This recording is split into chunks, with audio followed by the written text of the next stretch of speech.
স্বাদ বাদলের রান্নাঘর থেকে প্রত্যেককে শুভকামনা জানিয়ে আজকের পর্ব শুরু করছি। আজ আমি একটি ইউনিক রেসিপি নিয়ে এসেছি।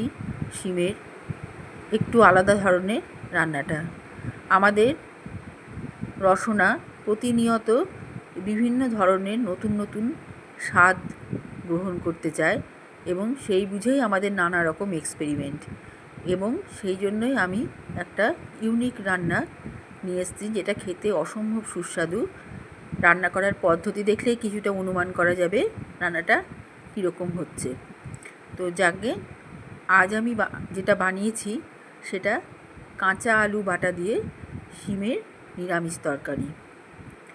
অসম্ভব সুস্বাদু এই রান্নাটি প্রথম পাতে শুকনো ভাতের সাথে ডালের সাথে, তাছাড়া রুটির সাথে খেতেও এটা ভীষণ ভালো লাগবে। তো শুরু করা যাক আমি রান্নাটা কিভাবে করেছি।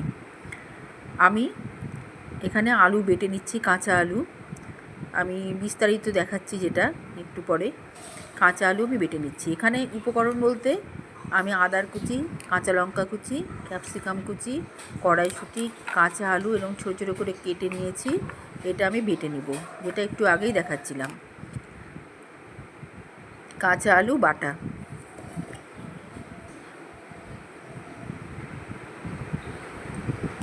কড়াইতে সর্ষের তেল দিয়ে তেল গরম হলে আমি একটু মৌরি দিয়ে দিলাম।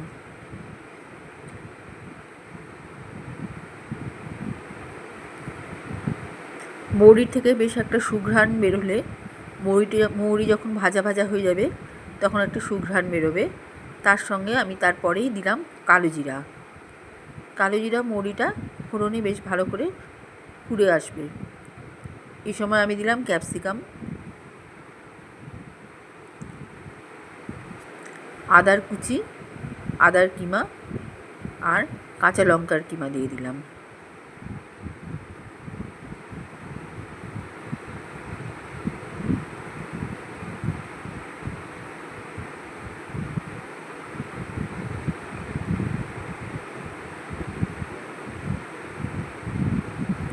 এবারে ফোড়নটা ভালো করে আমি কষিয়ে নেব তেলের সাথে।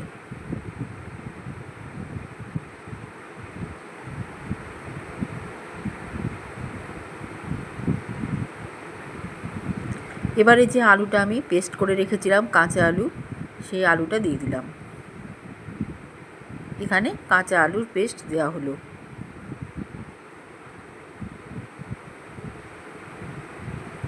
এবার পুরো রান্নাটা ভালো করে এখানটা কষিয়ে নিচ্ছি।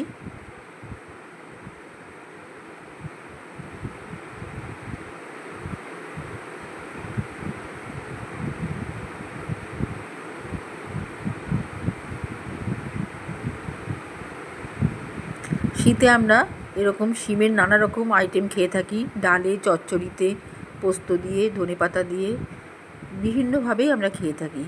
তবে এই আইটেমটা নিরামিষের মধ্যে খুব সুন্দর, খুব সুস্বাদু আইটেম। অবশ্যই রান্না করে দেখতে পারেন। এখানে আমি লবণ দিলাম, কড়াইশুঁটি দিলাম,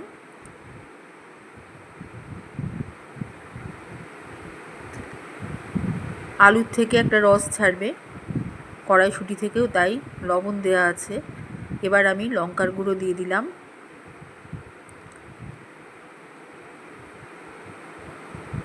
জিরের গুঁড়ো,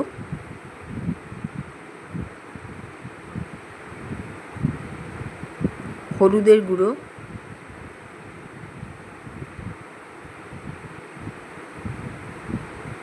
চিনি,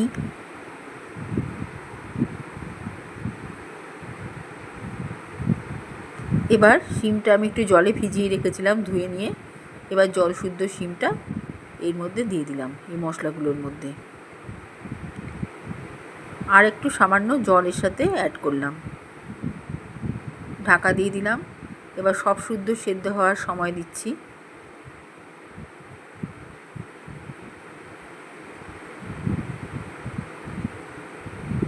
পুরো মশলা জলে শিমটা সেদ্ধ হবে।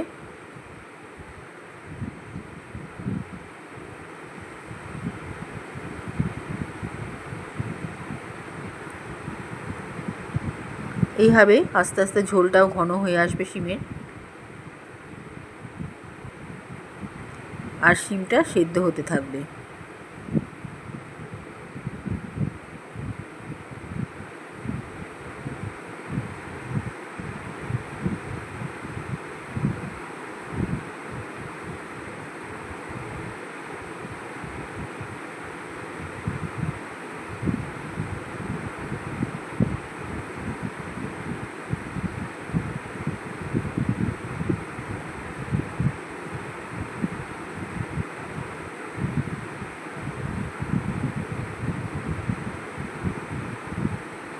এই সময় আমি একটু ধনেপাতা দিয়ে দিলাম এর মধ্যে।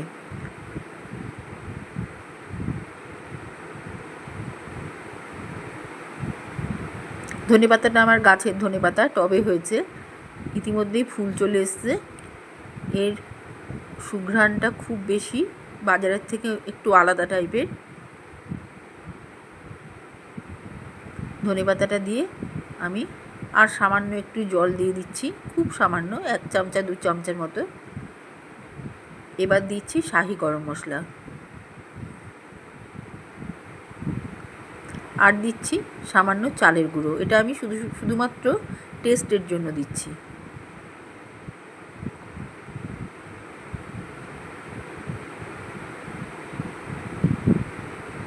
এই যে মশলাটা, এটা আমি পুরোটাই টানিয়ে নেব, যেন শিমের গায়ে একটা প্রলেপ মশলার থাকে, ঠিক সেইভাবে। ঠান্ডা হলে এটা সম্পূর্ণ মশলাটা টেনে যাবে, শিমের গায়ের সঙ্গে মাখা মাখা হয়ে থাকবে।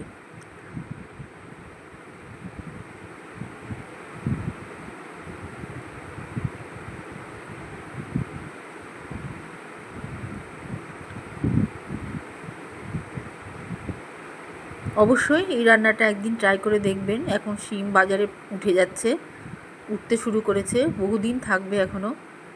অবশ্যই একদিন এইভাবে কাঁচা আলু বাটা দিয়ে শিমের এই নিরামিষ রান্নাটা করে দেখবেন, যেমন ফ্লেভার তেমন টেস্ট।